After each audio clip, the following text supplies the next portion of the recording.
التحيات لله والصلوات والطيبات السلام عليك أيها النبي ورحمة الله وبركاته. دا نبي إحسان فزان باني مني چې نبي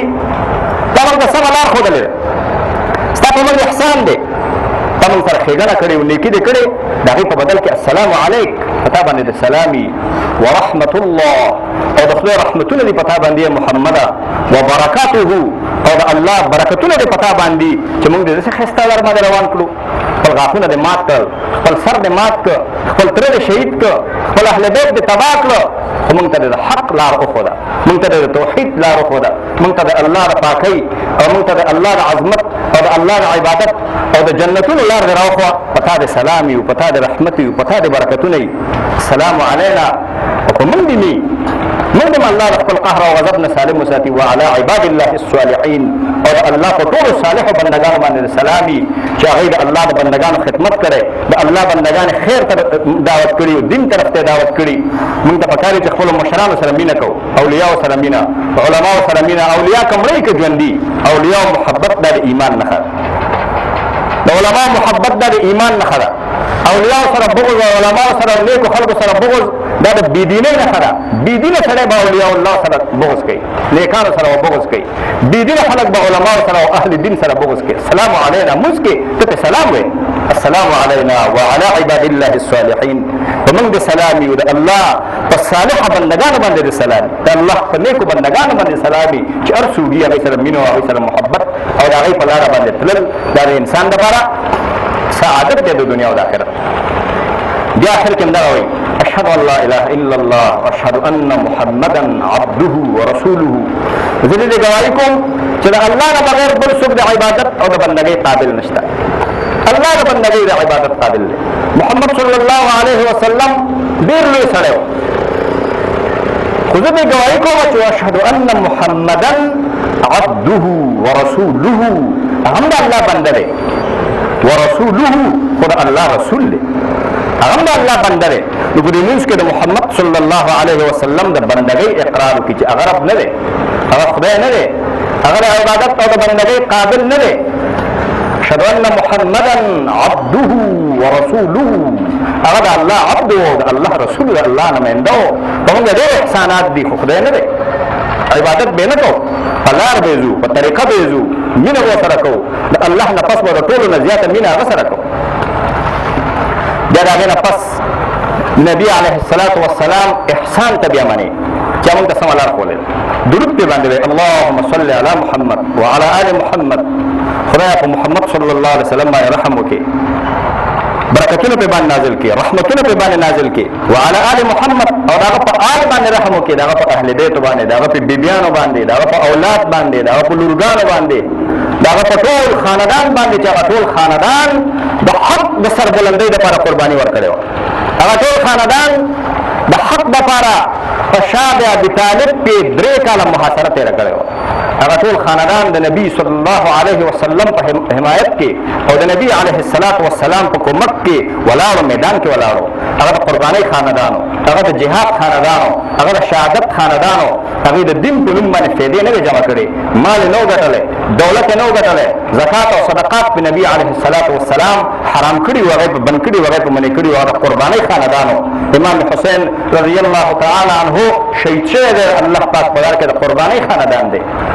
شاه حسین، شاهنشاه هست حسین، دست داد نداد دست در دست یزید، سر داد نداد دست در دست یزید، حقا که بنا اله هست حسین. حسین د خلافت د احیا دپاره او د اسلامي نظام د احیا دپاره سر ورکړی دی، اهل بیت قرباني ورکړې ده الله د دین دپاره. اللهم صل علی محمد وعلى آل محمد كما صليت على إبراهيم وعلى آل إبراهيم إنك حميد مجيد. خدای لکه څنګه چې د برکتونو په ابراهیم کړي وو، په آل ابراهیم دې کړي وو. خدای ته حمید دی، ته ستایل شوی،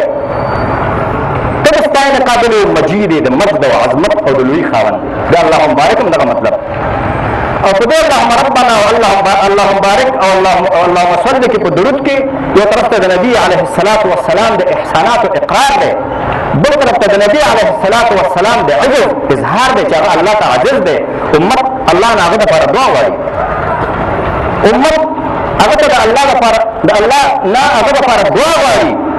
دا هغه د بندګۍ اظهار دی تصور ورکړي چې هغه بنده دی او دا د دې وجه نه چې مسیحیانو عیسی علیه السلام په خدای باندې ونیو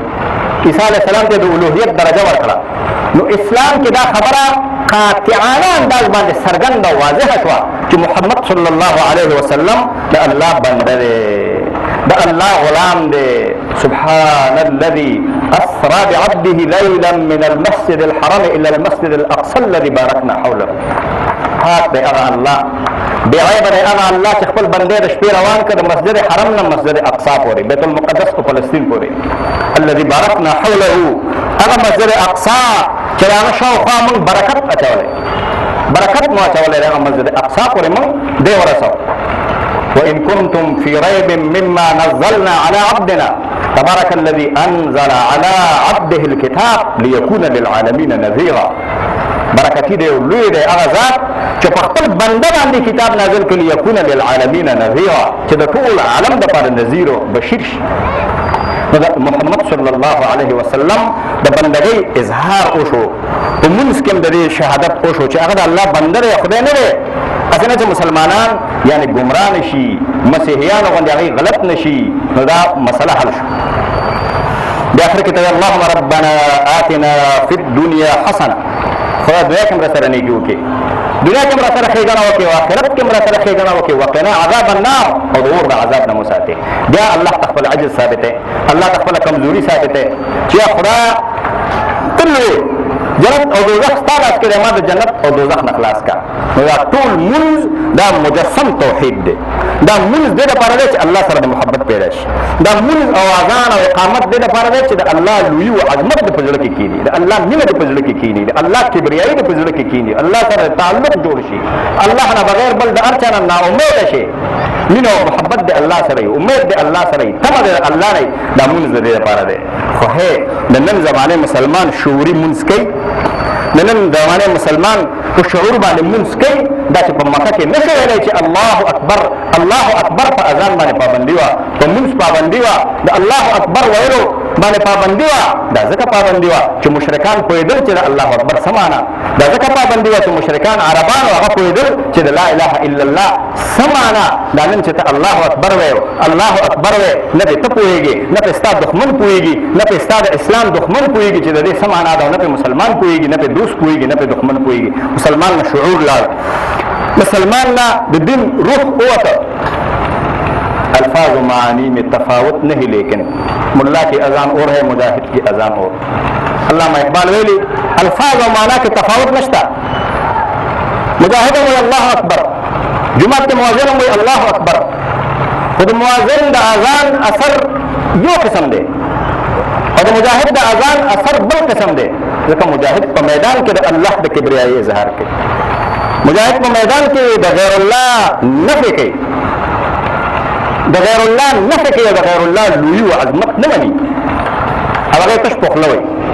موږ تش په خوله وایو راځي چې د الله عظمت په زړه کې کېنو د الله لوی په زړه کې کېنو د الله عظمت زموږ په زړه کې کېنو حقیقي منځ کو شعوري منځ کو کوم شعوري منځ کو کوم حقیقي منځ کو الله به زموږ حوایج حل کړي الله به زموږ مشکلات حل کړي الله به زموږ دعاګانې قبول کړي الله به زموږ مسائل ټول آسان کړي موږ نه پس اهم شی په اسلام کې دعا ده موږ ټول دعا ده دعا باره کې قرآن عظیم الشان کې الله رب العالمین کله د عبادت ذکر د دعا په الفاظ باندې کوي دعا هم د الله نه بغیر د توحید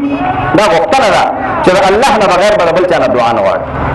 اولاد غواړي الله نه به غواړي مال غواړي الله نه به غواړي دولت غواړي الله نه به غواړي عزت غواړي الله نه به غواړي چې هر شی غواړي الله نه به غواړي ادعوا الله مخلصین له الدین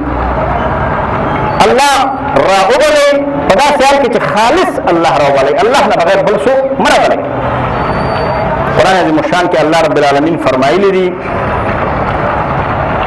وإذا سألك عني عبادي فإني قريب